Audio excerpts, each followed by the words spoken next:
Sabe, existem textos antigos que fazem muito mais do que só contar uma história. Eles, na verdade, moldam a nossa história. Eles não são só ecos do passado, não. São quase como projetos para o futuro. E hoje a gente vai mergulhar fundo para decodificar um dos mais influentes de todos os tempos, o Evangelho de Mateus. Bora lá? Então, para entender de verdade qualquer documento, a primeira coisa é olhar para quem escreveu, né? E olha, no caso de Mateus, só de fazer isso, a gente já encontra uma pista fascinante sobre a mensagem dele. Esse aqui é o Mateus. Ele também era conhecido como Levi. E a profissão dele? Coletor de impostos. Imagina só, era uma das profissões mais, assim, desprezadas da época.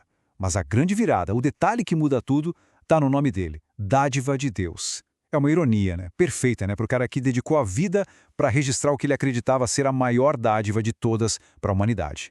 Mas claro, um texto nunca surge do nada, né? Ele sempre tem um destino. Então, para quem Mateus estava escrevendo? E por quê? A resposta para isso é sem dúvida a chave para decifrar a mensagem dele.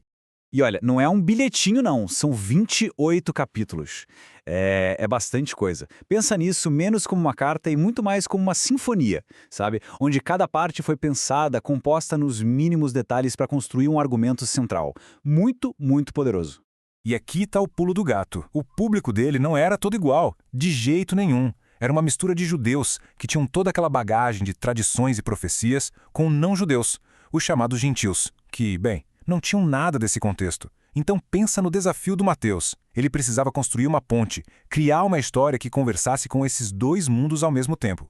Para a gente se situar na linha do tempo, a gente está falando de um texto escrito ali entre os anos 60 e 70 depois de Cristo. Ou seja, uns 30, 40 anos depois do que ele está contando. Então, não é um relato em tempo real, tipo um diário. É mais uma reflexão cuidadosa, sabe?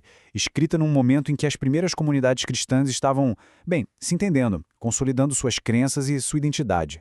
Ok, então qual era a grande sacada de Mateus? Se a gente tivesse que resumir essa obra inteira, todos os 28 capítulos, em uma única ideia, qual seria? Seria essa aqui. O ponto central era esse, mostrar que Jesus não era só mais um mestre ou mais um profeta. Não, ele era o rei, aquele prometido há séculos, o grande clímax da história judaica. É por isso que cada genealogia, cada milagre, cada parábola em Mateus é como uma peça de quebra-cabeça nesse argumento. A mensagem é clara, o rei chegou, e com ele, o seu reino. E a maneira como Mateus monta esse argumento, nossa, é uma verdadeira obra de arte literária. Ele não joga os fatos de qualquer jeito, sabe? Ele estrutura a narrativa toda em 7 atos bem definidos, quase como uma peça de teatro épica. É genial. Olha só como a coisa se desenrola. Começa com o prólogo, os primeiros anos. Daí avança para a vinda do reino, depois para as obras do reino e para a natureza do reino. Em seguida, Mateus mergulha na autoridade e nas mudanças que esse reino traz, para então culminar no grande clímax da paixão e ressurreição. É uma jornada completa, épica, e dá para ver que foi tudo muito bem planejado. E bem no coração dessa estrutura toda, a gente encontra a essência dos ensinamentos de Jesus. É tipo um manifesto que define o que é ser um cidadão desse novo reino. São as famosas bem-aventuranças. E olha, não se engane, não são só umas frases bonitinhas, poéticas, de jeito nenhum. São declarações que pegam a nossa lógica de poder, de sucesso, de felicidade e viram tudo de cabeça para baixo. Elas são, na prática, a constituição desse reino invertido. Pensa bem nessa primeira.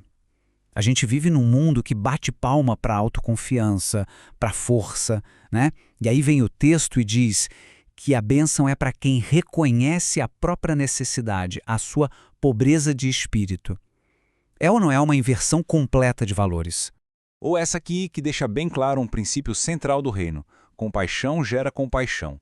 Quer dizer, a misericórdia não é uma coisa que a gente só recebe. É um ciclo, uma via de mão dupla que começa com um ato de graça nosso.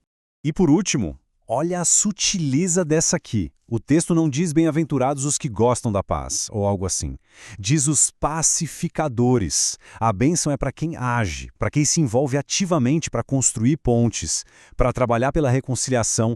Não é sobre ser passivo, é um chamado claro para a ação. Então, juntando tudo, o que a gente tem em mãos não é só uma biografia antiga. O Evangelho de Mateus é um argumento, muito bem construído, pensado para convencer um público bem diverso de que um novo tipo de rei tinha chegado e que ele estava inaugurando um reino com valores assim completamente revolucionários. E isso tudo acaba nos deixando com uma pergunta, né? Quase 2000 anos se passaram, mas as palavras desse texto ainda ecoam. E como ecoam? No mundo tão polarizado, tão cheio de ruído, de conflito, o que significa de verdade ser um pacificador hoje em dia? A resposta, quem sabe, seja tão radical e tão necessária agora quanto foi lá no primeiro século.